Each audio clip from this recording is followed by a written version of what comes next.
Жанна Кадыралина изучает историю репрессированных народов. Она родилась в городе Атырау в Казахстане, окончила педагогический институт. Работая в архиве, Кадыралина нашла документы о народах, депортированных в Атырау.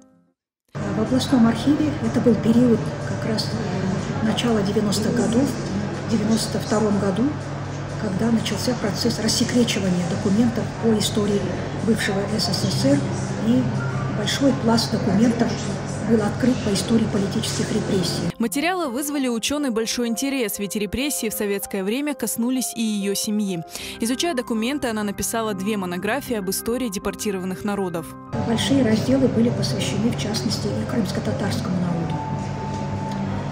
В Гурьевской области они были размещены в 1943 году, когда началось строительство Гурьевского нефтеперерабатывающего завода. Они находились на казарменном положении, жили в специально отведенном городке, и этот городок был конвоирован, то есть огражден колючей проволокой, и всегда вооруженный конвой стоял. В трудармию в Казахстан прибыли несколько тысяч крымских татар. В первые годы среди них фиксировалась высокая смертность из-за тяжелых условий содержания. В письмах к родным трудармийцы писали о голоде и суровом климате. Конечно, очень трудно читать эти письма, проникаешься болью, сочувствием к таким вот. Действительно, нечеловеческие условия были поставлены бойцы строительных колонн.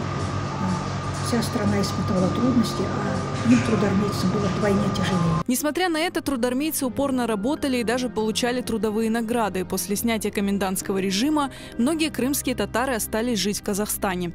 Темой репрессированных Жанна Кадыралина занимается по сей день. Она автор множества статей и книг. Сейчас она работает в Государственной комиссии по полной реабилитации жертв политических репрессий. За 2 года работы в Госкомиссии в Казахстане рассекретили почти 2,5 миллиона документов в спецархивах.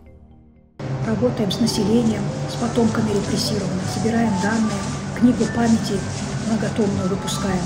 Все это нужно для сохранения памяти, это нужно для сохранения единства, преемственности поколений, чтобы все потомки знали о трагедии прошлого, ну и чтобы извлекать нужные исторические уроки, чтобы такие прецеденты в истории не повторялись.